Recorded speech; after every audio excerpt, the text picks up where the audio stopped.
Alright, we're going to be doing the find duplicate number LeetCode problem. So there's a couple ways you could do this. There's two. Um, One is using a linked list, and the other one is using a Hashset, right? I prefer using a Hashset, so that's what we're going to do here.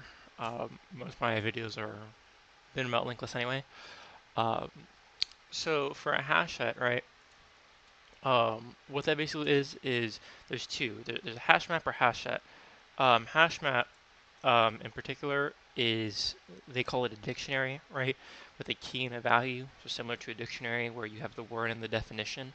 In this instance, the word would be the key and the definition would be the value, right? So if we were to go to this problem and you see how for our argument nums, we pass in an array containing 1, 3, 4, 2, 2, right? So you see how the key is index, so index 0, 1, index 1, 3, index 2, 4, and so on.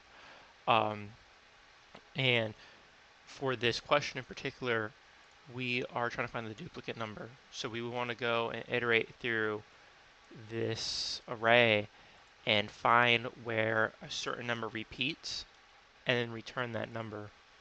So with hash map, we can't necessarily do that, right?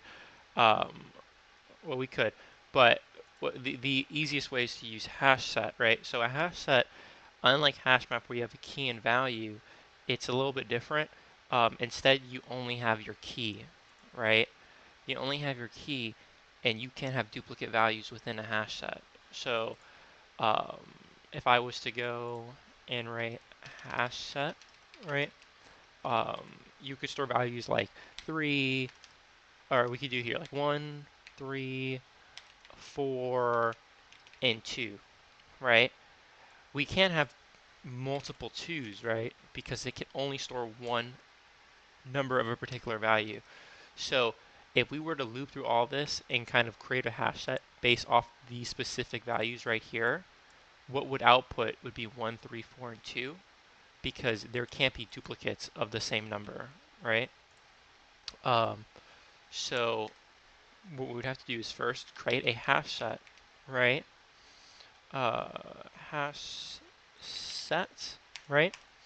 So this is our hash set, and then we want to iterate through the array, right? Because we want to grab each number. So for x and nums, right? So x is going to represent 1 for the first loop, 3 for the second, and we're going to see if x is in hash set, we're going to want to return x, right? So this line right here, once we're iterating, and we see a number that's already been added, that means it's a duplicate, and we just return it, right? Which this will only happen, right?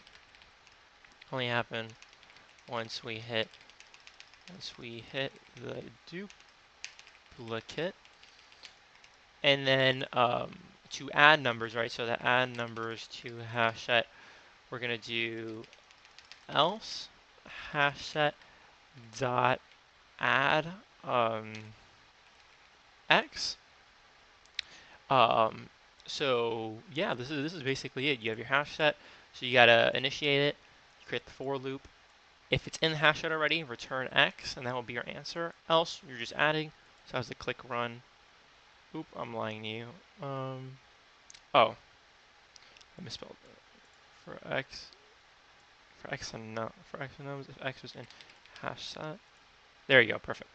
So if x is in hash set, return x, and this instance would be 2, and I'm pretty sure in this example, yeah, 2.